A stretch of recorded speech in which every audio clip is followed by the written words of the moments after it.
just about an apology, it's about the recognition of the wrongs of the past, and the Balfour Declaration was a historic wrong against the Palestinian people, a colonial act that has led to millions of Palestinians being refugees and led to the ongoing agony and pain of the people of Palestine. Today is a very important event where our community and our friends are building the pressure on the government to take action and to correct that historic injustice. There are lots of questions to be asked and answered before we get to issues of sovereign immunity, but the short answer is that on an international law level, the United Kingdom has an obligation to make reparations to the Palestinian people if it can be shown that they have committed an internationally wrongful act. And reparation starts with what we call satisfaction, which means acknowledgement and apology.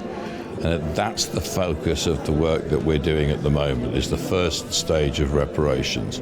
They have to say their word. If they apologize, fine, then we could ask for an apology and for what the apology entails by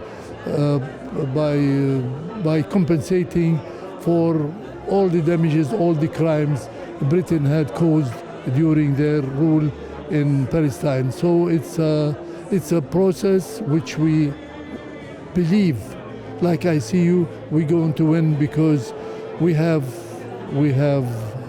confidence in ourselves, we have justice in our side, and the whole world like justice. So we have to do our best to win the case so that we could say to the whole world, thank you, the Palestinians finally got their rights that Britain had really massacred by its crimes, by its doing in Palestine during occupation and during the mandate.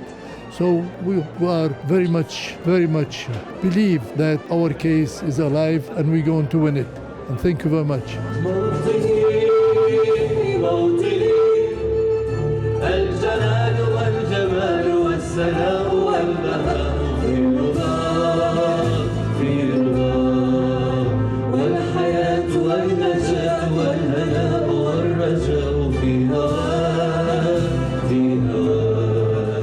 It's about collective action, and it's about coming together to actually make a change. And this includes obviously educating each other, boycotting, protesting. Protests aren't over. Just because there has been a ceasefire does not mean that our Palestinian tragedy has ended. And I think that's the main message that we need to make clear.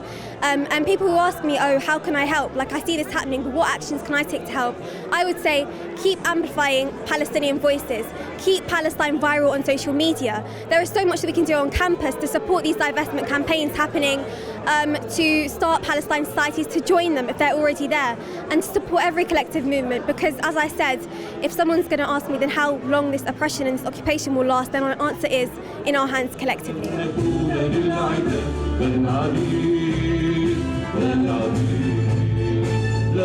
Well, it used to be the case that for many, many years, ordinary British people were pro-Israeli, quite simply. They didn't understand what Palestinians were. They believed that Palestine was the land of the Jews. But I'm very interested to tell your viewers, that has changed. That has changed. Either they don't say that anymore, or they are actually pro-Palestinian. And this is very, very interesting. It's cumulative. It's to do with the terrible assaults on Gaza. They excited people's sympathy in this country. And the amount of suffering that they began to understand about has changed opinions.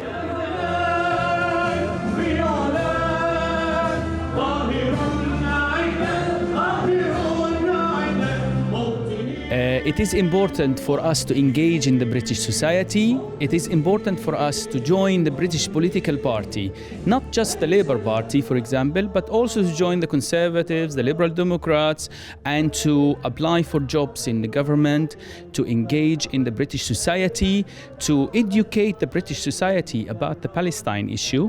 And it is important for us to come into positions of power. So how do we change the British policies? How do we change the British stance and the decisions they take over Palestine? We need to be part of the system. We need to be, for example, candidates in the council elections.